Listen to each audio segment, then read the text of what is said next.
This is First Contact, Stories of the Call Center.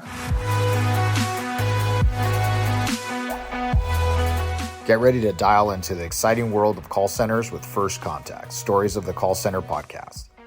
Join us as we share stories from industry leaders, explore the latest trends and technologies, and tackle the challenges and triumphs of the contact center landscape.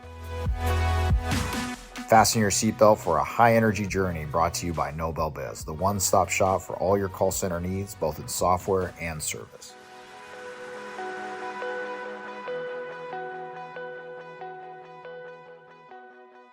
All right, everyone, welcome back to another episode of First Contact Stories of the Call Center. Excited to have you guys here and listen to our guest of today, Neal Topf. He is the co-founder of Callzilla.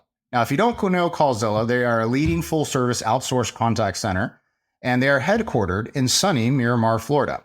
Now, if you want to understand more about the type of businesses that they focus on, you have to understand also that they are the forefront of delivering top-notch customer care and acquisition services to a bunch of different brands, spanning health, beauty, finance, telecom, fashion, entertainment, and more. So look, we're excited to have you here, Neal. Thanks for joining the show. Thank you, Christian. I appreciate it. You said the elevator speech far better than I might have been able to do it on a Monday morning. So I'm grateful. Thank you for the opportunity to spend all the time together with you. Yeah, no, look, I'm excited to have you here because anytime we have a story, especially a foundation story, we always want to talk about how did you even get there and how did you even make the decision to get to being an entrepreneur? So with that said, let's kind of step back a little bit, right? How did you get into the contact center space in the first place? So this is a question I get asked a lot. And typically my stock answer is, exactly. I ask myself the same question. How in the world did I get into this space? And then usually elicits a laugh and a smile. And there's some humor to that, absolutely. But there is actually some truth to that. It's like, how in the world did I get into contact center space? I was never an agent in the contact center. Many of the people that I encountered in the space at one time or another were agents. They were frontline team members. They started in college. It was their first job out of school. It was something they did to make ends meet. And I don't have that experience. And so I missed out on an incredible swath of learning in this space that many of my peers had far before I did. I'm a business guy. I went to business school, and I worked backwards and kind of discovered almost by accident that there's this thing called first direct marketing, where you engaged one-on-one with customers rather than seeing them parade through your store and pick things off the shelf and put them in their shopping cart. I worked in direct marketing where companies were marketing and trying to market one-on-one to acquire customers and then later service them. And what I realized behind that was there's this whole thing called a call center back in those days.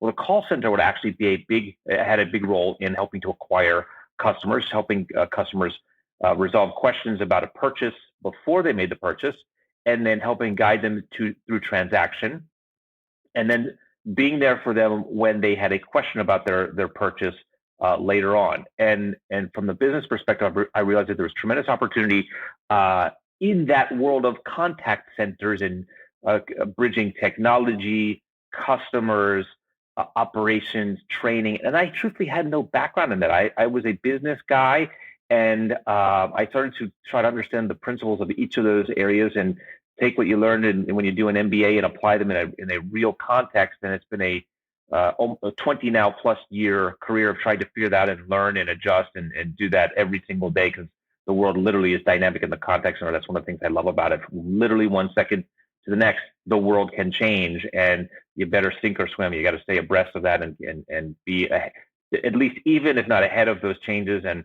that's what has made it so much fun for me.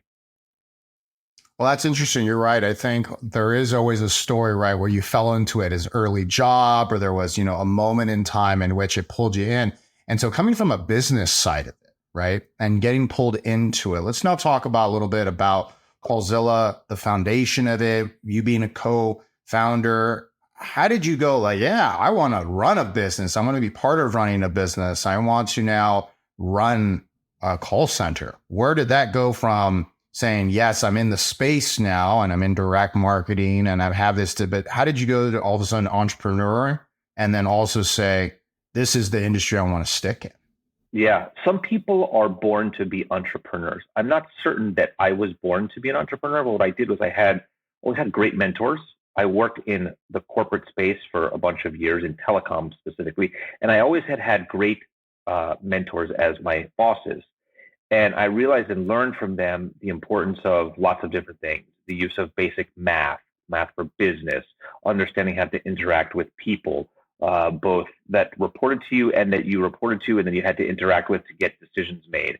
Those things prepared me significantly well in the corporate world. I was able to get a couple of promotions here and there, but I ultimately realized that I wanted to go back to business school and really like kind of formalize the business education.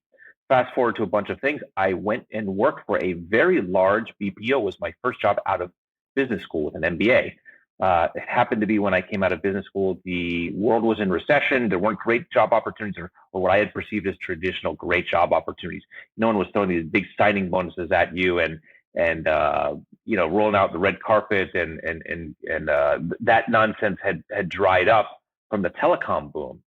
But what there was, I had found, was this plethora of job opportunities in this thing called contact centers.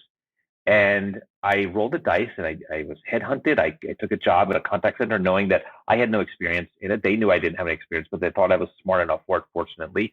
And I was. And I learned about this opportunity, learned about the business until I realized, wait a minute, almost 2 years out, wait a minute, I think I can do this better on my own. By the way, I didn't know how to do it better on my own. And fortunately, I had a partner who's still my partner today, Andres, who he and I kind of divided the world. And we said, Andres, you're going to manage the IT and telecom side of the business, and I'll handle the business side, the biz dev, the marketing, the operations and finance piece of it. And we've been learning together literally these past 20 plus years how to do this because you don't learn about contact center or customer acquisition or customer care in business school. That's not part of the curriculum. But we try to apply common sense business principles to what we were doing. And like I said, every day we learn and learn and learn. I'll tell you a quick story. Our first clients, we tried our absolute best and we learned lots of things around the importance of technology, of training, of managing the entire value chain of people from hiring to training to supervising to administering. And we realized quickly that we needed to do our own MBA within contact center space. And we did it. We learned very quickly. We learned we had to adjust fast. It was okay if we failed, but we had to fail fast and move forward quickly. And again, those are great lessons that we've applied in the general business world, but more specifically to the contact center and the customer experience today. It's something that really popped out of what you said that I'm sitting here and as much as I'm listening to everything you're saying, at the same time, I'm also going, gosh, let me just talk about something you said. You said that in school, you weren't really taught, right? In business school, customer service, customer care, customer experience. And then I sit back and I go, I don't remember that being a really strong point either. And I'm really now wondering if there's really any synergies there, right? Between the fact that the concept of that is really driven by the private sector, right? The businesses that decide to innovate, those that decide to excite and leave memorable memories for people that are positive versus those that just, do whatever they're going to do. And if there isn't like what we'll call this standard school approach, right, to this concept, which is, I think, so critical to business. And I think when you step back for a minute and you said, oh, there's this thing called contact center, right? It's such an afterthought. And there's always this odd taste in people's mouths when they think of a call center when it comes to things like, oh, I have a problem. Oh, I got to deal with this concept of a call center, right? But it's so much bigger than that. And there's all these heroes that work in the front lines of these businesses that really make a lot of companies move. So I know this is a little different than some of the things we were discussing earlier, but one thing I really just wanted to ask though, from your side, how did you go from going, I know I can do this better, and knowing you didn't learn it, to now being able to go, this is the right way to do it, right? And I'm sure you said you did a lot of trial and error, but was there anything in you that said, this is the right way people should be treated, the right way people should be cared for, the right way service should be done? Yeah, it's a great question. I will be honest that my own education around this came from kind of two main sources. It was from some just individual reading, trying to read some of the best, books and best practices and read what was out there on the internet. However, I got really involved at an early stage within my contact center work in the group that is called ICMI, which I'm sure you've heard of, or they put on great events, great educational resources. The ICMI was a true motivator and inspiration for me. And check this out. The way this all came together, everyone kind of knows about the ICMI events that this organization would do. And their events still to this day are wonderful. But at that point in time, they had set up a Twitter chat, once a week Twitter chat. It was called ICMI chat, hashtag ICMI chat, and it was about customer experience. And once a week, those of us who were participated would get together, I think it was from 1 p.m. to 2 p.m. Eastern, and we would tweet about different topics and questions and respond to different questions that the moderator would throw out. And all of a sudden, I had instant relationships with some incredible thought leaders, really bright, smart, creative, fun people that to this day are still my friends and confidants, people that I can turn to if I have questions. Some of these people have written books. Some of these people have turned out to be keynote speakers. But a core group of people came together, of all places, Twitter. By the way, you don't learn in MBA the importance of Twitter and social media and exchanging that as a point of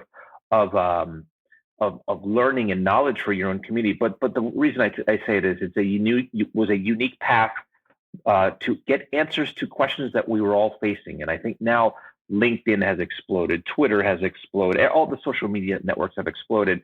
But back then, there was this niche that was developing, and fortunately, I was able to be a part of it. Because you're right, you don't learn about customer experience or contact centers or how to treat people, how to manage people, not to the degree that you need to really to be able to operate a business. You learn the theories and principles in an MBA, but you're lucky if you get beyond the surface. And these forums, the Twitter, the weekly Twitter chat, and the contact center events that ICMI and Frost and Sullivan and so many others have put on since have been real treasures for me in my career. That's a great nugget there, Neal. And I think one of the things about that's kind of interesting is how collaborative it is, right? It's leveraging this medium, right? Where it wasn't like in-person meetings or trainings or seminars or big events, right? And so with that, right, you look now back at all these pivotal moments, these challenges that you've encountered through your journey, right? Through everything we've talked about. It sounds like that was definitely one thing that helped with that customer service training, getting you that core group of people that you can surround yourself with. Has there anything else that's really shaped your approach to business and specifically leadership, being at the top, the one that owns decisions that can be hard at times, of course? Yeah, wow, it's a great question. I find that this evolves for me constantly. There are people that I turn to whose works I read, I consume, I try to meet and interact with. And then also I derive a lot from my clients, a lot of information from my clients. I think that I'm learning the art of listening, closing the mouth, stop talking, and listening. To the extent that I have to talk is maybe asking questions, but the information you get back from people is so rich if you can pay attention to it. And when you combine what's happening in the streets with the theory, you can find there's a mix, there's a synergy. It meshes at times. I want to show you a great inspiration to me lately in the last 2 years. I happen to have it. I didn't mean to pull this out, but I will. It's Annette Franz's Built to Win book. It sits right here next to my workstation in my office at home. This has been a game changer for me. And if it were an offer, I don't know if it's a shameless plug, if I'm allowed to do this or not, but Annette's book for me has been a game changer for me personally, for the way I've set mission and vision within Callzilla, the way we try to operate on behalf of our clients. And we've placed our employees, our clients, and our customers at the center of what we do. The book Built to Win by Annette is exactly about that, how to become a customer-centric and employee-centric organization, and how you use data and how you give each set of stakeholders a seat at the table. I mean, those have been tremendous influences for me and try to find my own way to take the theory and apply it in real life in what we do and how we operate and serve clients and customers. Running a contact center these days takes a great deal of courage and fortitude. Nobel Biz would like to salute the contact center community for not giving up and working hard to drive their businesses down the road to success. As the promise keepers of the industry, our goal was to provide one of the most versatile and cost-efficient omni-channel solutions on the market. Nobel Biz Omni Plus is a cloud contact center software that gives instant access to a full range selection of channels, from voice calls, two-way SMS, email, WhatsApp, Twitter, Telegram, among others. Our solution offers complete control over the externalities by switching from an on-premise technology to a cloud-based solution in just a matter of hours. Get integrated compliance support, advanced reporting, seamless agent and supervisor dashboards, and many more performance-enhancing capabilities, all in just one product. Nobel Biz Omni Plus, the future-proof solution for scaling contact center operations. Learn more about Nobel Biz Omni Plus at www.nobelbiz.com. So I think it leads really well into the next topic I wanted to talk about, because there's a lot of competition in your space, right? From the concept of outsourcing work, there's in-country, there's nearshore, there's offshore, there's all kinds of different types of businesses, vertical specific. Outsourcers do a lot of different types of work. How do you differentiate yourself? And I get what that piece you talked about right now, right, is the employee experience, the customer's experience, all of that collectively is important. But tactically, are there things that you've seen, that you've done, learned from over these years to now, where you go, this is what makes us special. This is what allows us to differentiate in the market and still be a leader as you are? It's a great question. I really like this. And this is something that I constantly kind of push myself to understand, is how can we stand out among someone says there's like 70,000 call centers in the world. I don't really know if that's true or not. I think if there are 70,000 call centers in the world, and by the way, this is a line in our sales pitch we talk about. If there are 70,000 call centers in the world, we want to consider ourselves to be among the 69,750 that are not good. We want to be in that top 250. And if we can do that, I think we will certainly stand out from the rest of the noise and garbage, unfortunately, that's out there. The question is, how do you do that? If you look at the research today, there's a great research organization called HFS. It's called HFS Research. They came out with a study of all things about BPOs, about business process outsources and contact centers and outsourcing in contact centers. This is not one of the fields of traditional research, business research, by the way.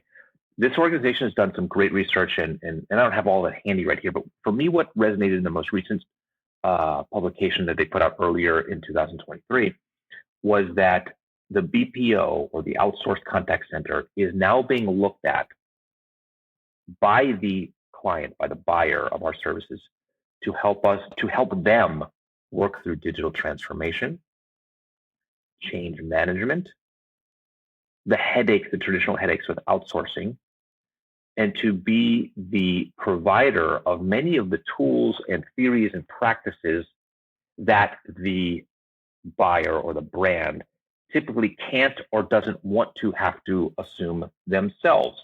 They're busy with their own digital transformation, their own headaches, their own problems. But they look to us to be the one to bear the brunt of these responsibilities of managing ChatGPT, of how to utilize, we talked earlier about conversational AI. How do we help in the customer journey and customer experience leverage the tools to make customer experience better, cheaper, and faster? In the older days, I believe the brand or the buyer would look to assume many of those burdens. But the research is beginning to show that they look more at the BPO, at us, to start to foot and assume much of that responsibility. I think if we can do so, and we can leverage tools and tactics and experience and processes, then we will stand out and be among those top 250 or so in the world, and separate ourselves. That's what where we're headed. I believe we're doing a good job in it, but it's a battle every day because of the way technology changes and customer journeys change and customer demands are constantly changing and new communication channels and new habits and new products and new service. There's so much going on. We have to try to stay ahead of the curve and move a million miles a minute to do so. But I think we're doing a pretty good job at it. So what's interesting about some of the things you said, right, and we'll definitely get to the AI side of it, but for the longest time, we talked about multi-channel and omni-channel, right? This concept of just being able to communicate in different ways. And then how do you make it better among all these different mediums to meet the customer where they want to be met, how they want to be met, right? Where does Callzilla fall into the dynamic of, is your customer the one that is saying, this is how I want you to communicate with my customer, and this is the most common ways? Is really people adopting in your customer base social media, or is it still SMS and email and phone, or is it primarily phone? What are you seeing trending? And then from that perspective, are you the one that comes to the customer and says, hey, you should involve these other medias, or it's more of the customer saying, can you do this? And you say, yeah, if we can do it, then we'll definitely do it and we'll do it well. It's such a great question. There's no true single answer to it. I wish we could be prescriptive in every relationship we have with our clients. However, there are clients that come and say they know what they want and they just want us to execute. And it's sort of the old adage of they say jump and we have to ask how high. And we're good with that. We work well within that environment. They'll tell us, we're going to bring our CCaaS platform. We're going to plug you into it, and you're going to handle these channels. And it's usually phone, it could be email, and probably chat. Those are typically the top three. It could be one of those three. It could be two of those three. It could be all three of those three. It could change from quarter to quarter. It's dynamic.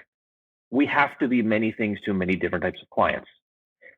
There are other opportunities where we get to add a little more art to the science, where we get to analyze and say, okay, here's kind of what's going on in your customer's world. This is what our recommendation would be based on what we see. And then we can begin to have a little bit more creativity of adding a channel. Sometimes it's a channel or technology added by us. Sometimes it's a channel that is added using the client's technology. Sometimes the client knows exactly what they want. Sometimes they have no idea what they want. But where it makes sense for us to be consultative, we are, and we have to be, when that opportunity presents itself. Clients sometimes know exactly what they want. They don't want to hear anything else. That's okay. There are other clients that are willing to listen and put that onus on us, where I talk about the change management and the digital transformation. They will come to us and look at us and say, hey, help us out here. We're not the experts. You guys are the experts. What do you think we need here? And that's where we have some fun collaborating in and really creating the masterpiece and iterating and adding a channel, adding a shift, adding a service, adding a whatever it is, adding an inbound to an outbound or an outbound to an inbound, these kinds of things. And we've got to be in play in each of those different arenas to be able to be competitive and to be able to be as consultative as possible. What's so interesting about what you're saying is, we always talk about know your customer, right? And I don't mean just know your customer from like a compliance side, but like understand your customer and what they want of you will help you with building that journey that the customer wants, right? There's an end result experience that they want. And when we talk about it from an outsourcing perspective, there's like, what does your customer want for their customer? But you also know that you have a lot of different types of customers, right? Your customer may only service their customers in a certain way, right? They may have a more structured approach, but you have to look at it and go, is this customer coming to me and saying, this is how I want it done? You need to conform to it. Can you deliver? And can you meet these things? And then the other side is, whoa, you're the expert. You have to be the one that knows and understands how to take care of my business.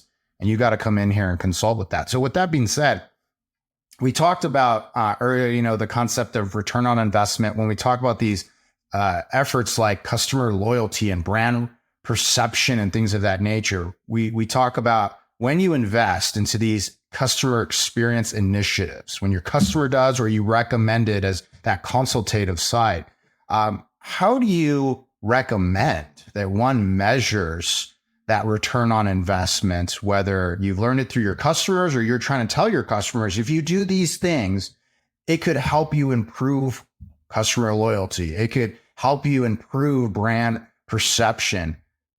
How do you measure those things, or how do you share the concept of those things and saying this is worth the investment to do? Yeah. Some of them are measured in dollars and cents. Others are measured in things that are a little bit more nebulous, like CSAT or NPS. By the way, parentheses, I don't like NPS so much. There are still clients of ours that utilize it.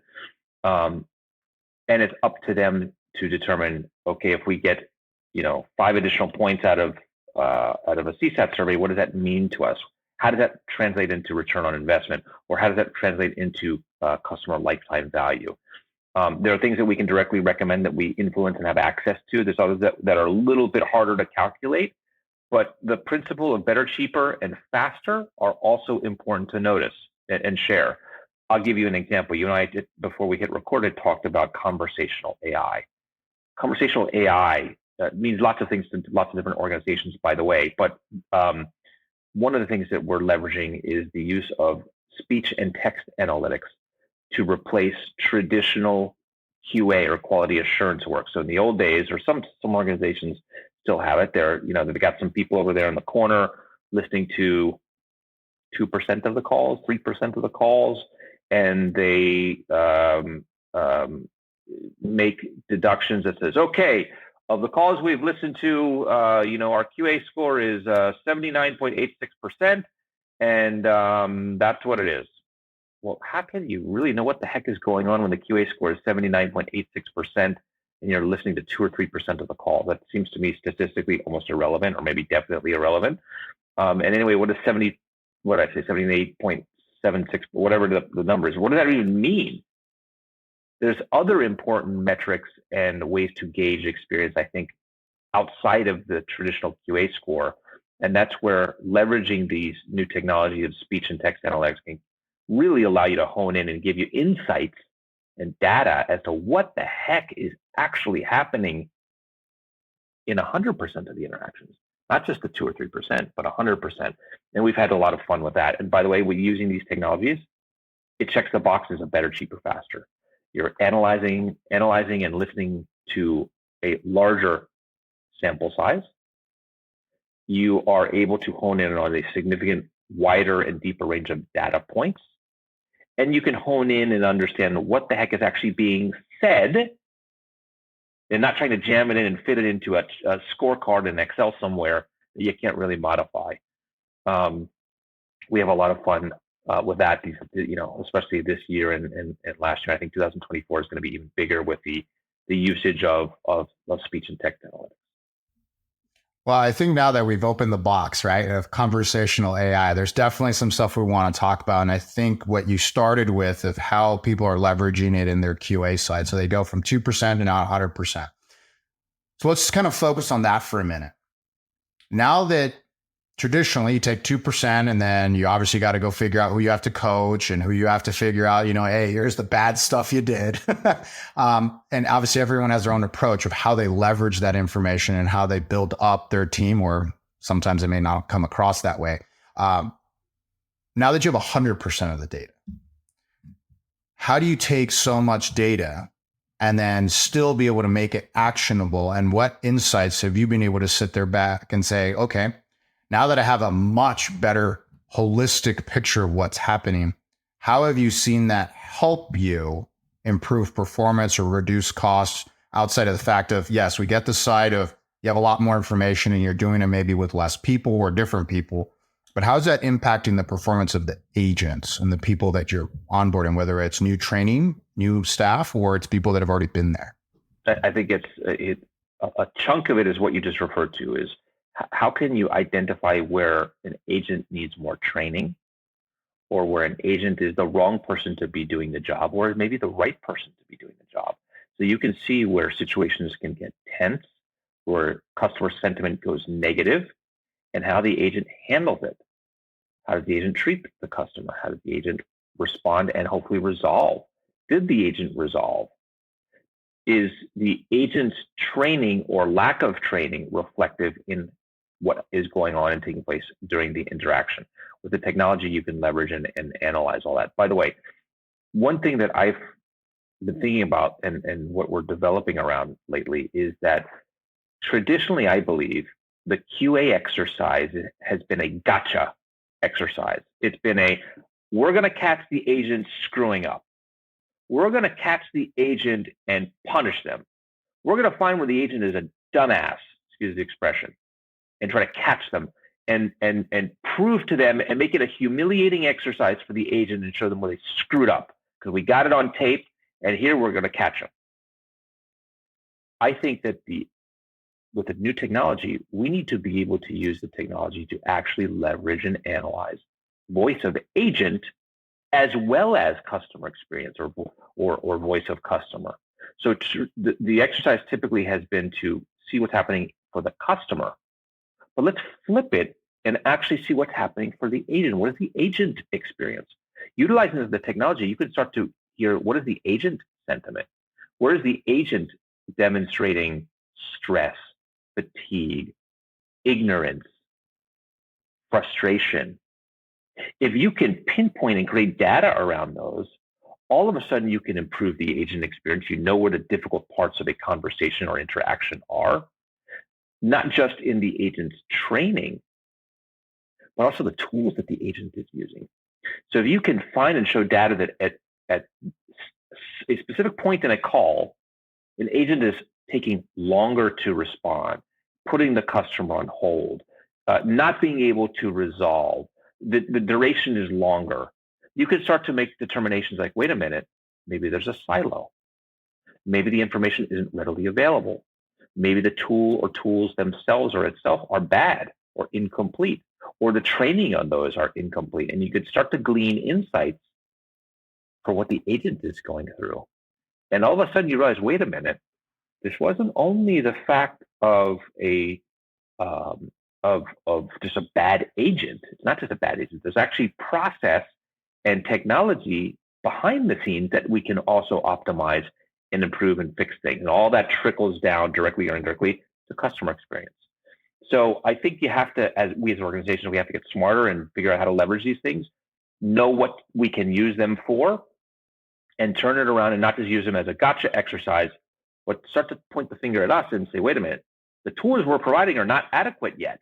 And here's where they're not adequate and why they're not adequate, and we can prove it. That's what the direction we're heading with the technology. Yeah, it's a really key piece of going from the gotcha to investing into how do you make things better versus it always being the person, that moment in time, right? Where when you can take all that data, it almost allows you to potentially look at and celebrate all the people that are doing a great job, because you don't really know that. You're guessing when you're looking at 2% and the KPIs that everything on those calls are going as well as they are. Even if the outcomes are good, you're missing all these opportunities to celebrate wins and also look at where there's areas of opportunity. So talking about being proactive, right? You're talking about this proactive approach with the team and the employees' experience.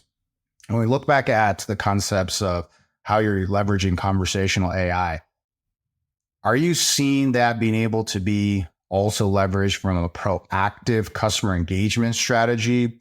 Think of like personalized outreach or post-purchase follow-ups, ways to build stronger customer relationships. How are you seeing, or do you see that working?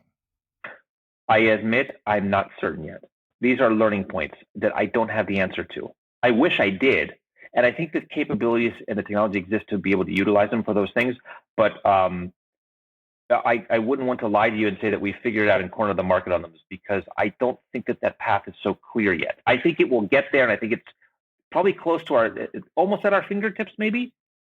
And it's certainly on us to learn how to utilize those things and adapt the technology for that. But I can't tell you that we are doing it yet today, or that I have a clear sense of exactly what to do and how to be prescriptive about it. I don't. I wish I did. If I did, by the way, I might have won the Nobel Prize for customer experience already. But no, I'm not there yet. But I think that we're going to be able to get there within the next year and start to make some initial steps towards it. So do you think that'll be another frontier, another level in which it changes that concept of knowing the customer, building a more personalized experience? So absolutely. So by the way, yes, there are ways to customize experiences, right? If you're Amazon, you clearly know the things that I've bought, and you can suggest promotions and things that other customers have bought that are related, and things that I may like. That technology obviously exists. But from the contact center, the outsourced contact center, what do you do with that? I'm not clear yet how to fully roll that out and what we do with it. We know that, okay, this person contacted the contact center on such and such date. We can learn and start to have access to some of the data around those previous interactions. Were they satisfied? How did they rate us? Did we in fact resolve their problem according to the survey or according to the analytics that we used? There are some things like that that are at our fingertips. But again, I think this is a bit of a new frontier, and I don't yet think that anyone is truly leveraging the capabilities that are there. If I'm wrong, I'd love to be pointed out and be wrong, but I'd be surprised if those in our community are fully utilizing those as we can yet. I would love to be able to be shown and learn how we can actually do that and use it for good, by the way, and show that, Mr. Brown, you're calling in. I see that we didn't resolve your problem last time. How can I help you today? I think we need to do a very careful, deliberate, sensitive job of what we do with that information, how we train around it, and how we improve the experience around it. But I don't have all the answers to that one yet. A famous African proverb says that if you want to go fast, go alone. But if you want to go far, go together. At Nobel Biz, we have made it our mission to travel far and wide with our partners and clients. As a complete telecom services provider with over 20 years of experience in the industry, Nobel Biz offers the only voice carrier network designed with the sole purpose of serving call centers around the world. This contact center dedicated carrier network provides crystal clear voice traffic, up-to-date compliance tools, intelligent routing, and highly secure data protocols combined with 99.9% uptime and easy setup. Our goal for 2022 is to become the ultimate partner and provider for the contact center industry by placing service quality at the top of our priority list. To top it off, at Nobel Biz we have the most competitive cost per minute model in the industry. Need proof? Reach out to us and learn more about the Nobel Biz Voice Carrier Network at www.nobelbiz.com. Well, that's the great thing about community, right? And hopefully those of you that are watching, you never know, there's somebody who's going to reach out to you at the end and say, Neal, I'm working on this right now. I'd love to be able to collaborate. You never know, right? And so one of the other topics we talked about around conversational AI was also really the diversity of language, right? And the multilingual interactions. How do you effectively do that, still maintaining that cultural sensitivity that exists when we're talking about things like conversational AI? Have you run into anything in that arena yet? Yeah, so this one comes up more frequently than one might imagine. So multilingual, at least in the U.S., typically multilingual would typically refer to someone speaking Spanish. How do you solve Spanish? That's the language that's most spoken outside of English in the U.S. That's a dime a dozen. Most of our contact centers today have a site somewhere in the Spanish-speaking world, or we have Spanish speakers in the contact center based in the U.S. That's not as difficult to solve these days as it had been. Now you get to the trickier languages that are less common to find, and by the way, also a bit tricky to source. And by the way, they're also expensive to source. And by the way, they probably don't make sense to necessarily staff for, right? Does it make sense to staff for Tagalog when you have a call a day or a call a week? Probably not. And that's where the amazing AI tools come in that can supplement having to have a real live person that costs a significant amount of money that speaks Tagalog. Well, you can leverage the technology and the conversational AI, voice AI for Tagalog. If I were to look at it, some of the recommendations I'm making is not necessarily to staff utilizing voice AI, but certainly text AI. I think those are easier, lower hanging fruit to be able to text in for chat, for email, for SMS. Voice is a bit trickier because you have things like accents, and it's a bit harder maybe to translate and have a fluid, real-time conversation.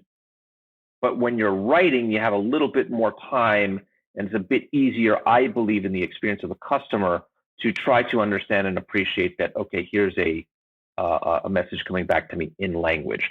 But the tools and technologies that are out there are just astounding. That are going to continue to get better and better and better and provide better and better experiences, I believe, for customers. And again, along the lines of better, cheaper, faster, rather than having to staff and have the person that speaks, fill in the blank, Tagalog, Mandarin, Arabic, French, Canadian, all the different nuanced languages that are expensive. The technology is there and costs, relatively speaking, pennies on the dollar. And like I said, I think it's just getting better and will make it better, cheaper, faster, that much more achievable.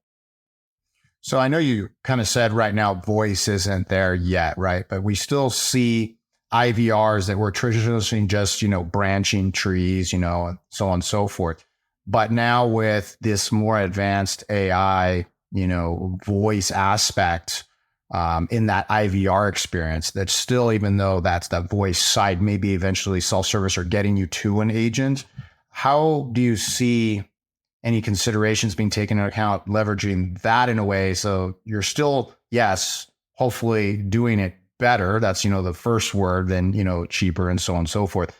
But if you don't do it well, it definitely causes a lot of friction for people. Any insights into where to balance that? I love that you brought this up. It's almost, I think, correcting my notion. I think that the days of the IVR, the traditional IVR, press 1 for this, press 2 for that, those are going to fall by the wayside and be replaced with the conversational AI. The IVR will recognize your name, most likely, if you've contacted before, and it will be able to engage you. The question, I believe, is, will customers be willing to engage? And I believe that the answer, my intuition, this is not based on research, is that more and more customers will engage, even if it's with a robotic sounding or robotic-esque sounding, a conversational AI platform, because people don't want to wait for a live agent anymore.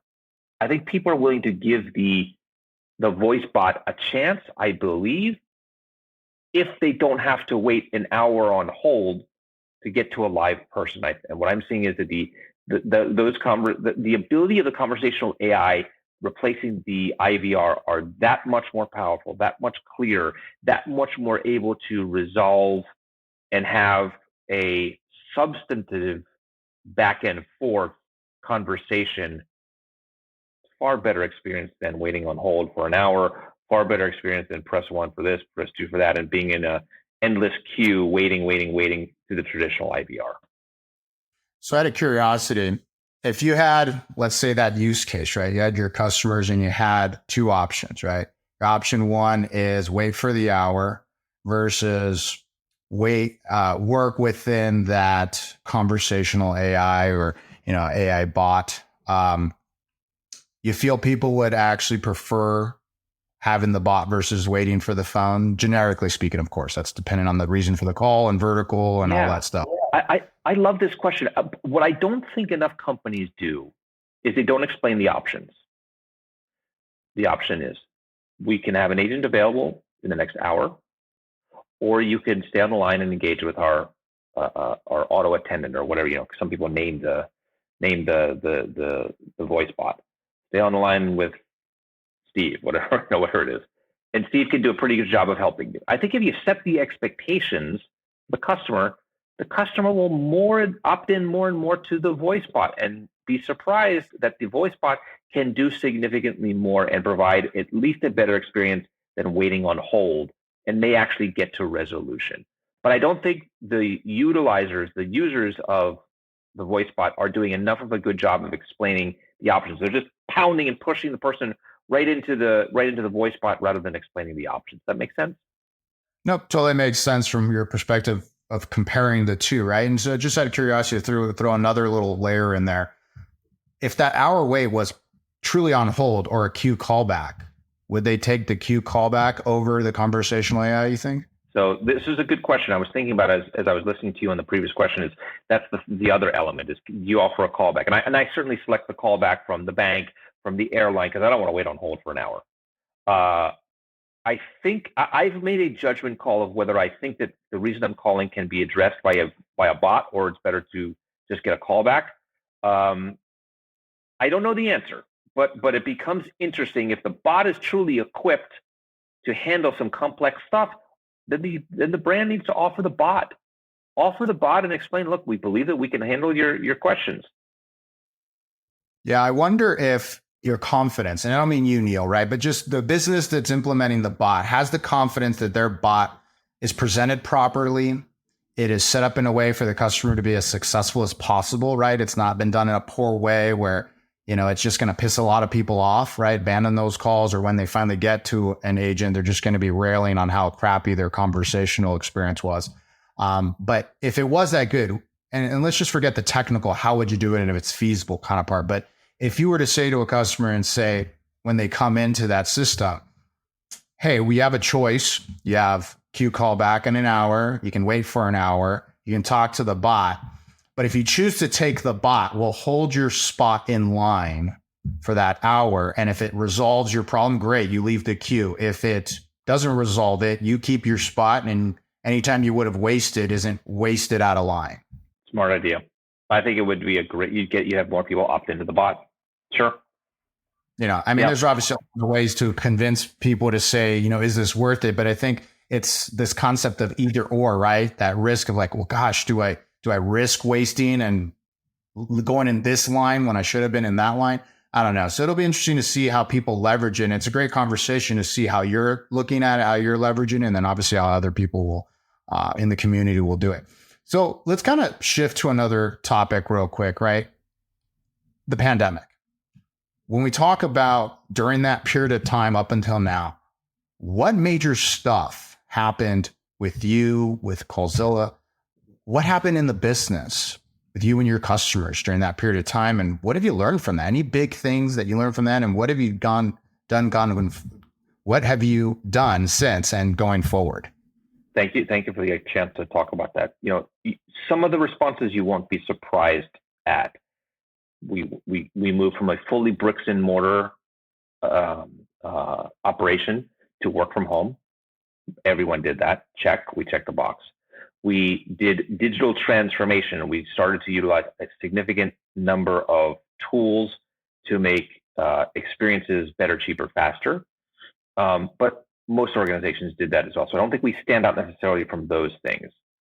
I think that mid-pandemic to present time, there are two big shifts that we made in our business. Three shifts, sorry. The thing is, it's three. Number one, we added a geography in our footprint. So historically, over 18 years of servicing clients, we had only handled contacts from our Nearshore location in Colombia. During the pandemic, we opened up and added South Africa for a number of different reasons. South Africa has native English. It's the most powerful and attractive service delivery point into the U.S. today. It wasn't as well known 2 or 3 years ago. It was certainly emerging, but here we are 2 to 3 years later, and it is the number one delivery point into the U.S. So I'm proud that we moved heaven and earth to put all of that together, and that's a great point for low agent attrition, a stable workforce, a hungry workforce that's focused on quality and customer experience. So we're very proud of that, and we've seen that our client base and our prospect base, it very much resonates with them, and they're very pleased with what we're able to offer from South Africa. So that's a big thing to have accomplished in general, but especially during the pandemic.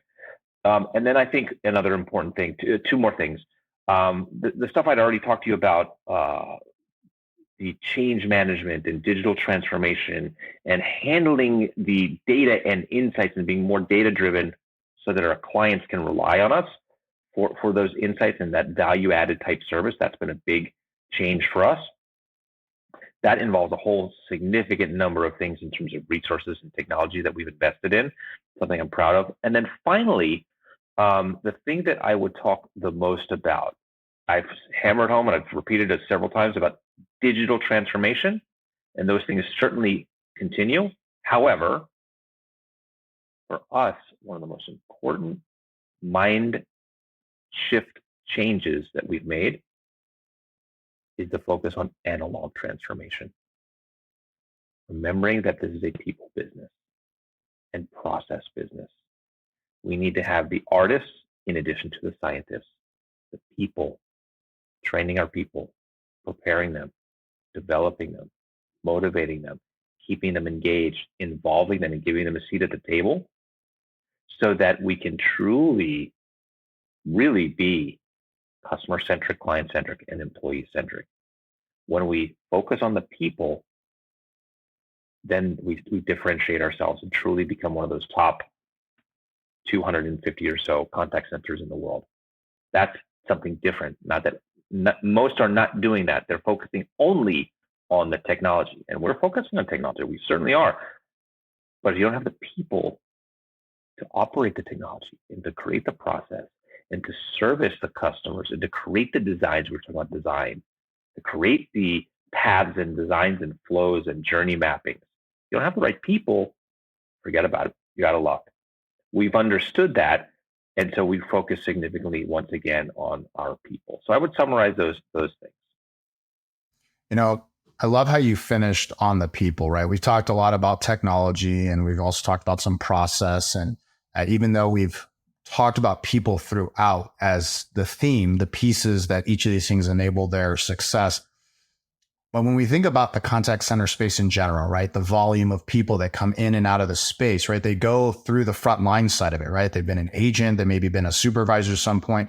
But I think you gave a great example earlier when we were talking about QA, and it was a gotcha into how do we then transform the gotcha into investing into your success, right? How do you succeed, which helps us succeed, which helps the customer succeed, right? It's kind of that full circle you started with at the beginning. And so when you look at that piece of investing into making a career out of your call center experience versus it just being a blip on the radar, a story to tell in a moment, I do see that as a trend of reflecting back that it's just not an acceptance that this is a high turnover industry. It's not just an acceptance that you're just going to have a lot of attrition. That's just the way it works, is that there is a path for certain portions of your staff to really look at it and say, what does my future look like here? And that future may be fine. It's an extra 6 months. Well, extra 6 months may be a lot to how much time and effort and money you're spending to go hire, train, and bring in the next people and the turn up for them to ramp up and all the stuff that financially to your better, cheaper, faster. There has to be some stuff you learn from there as well.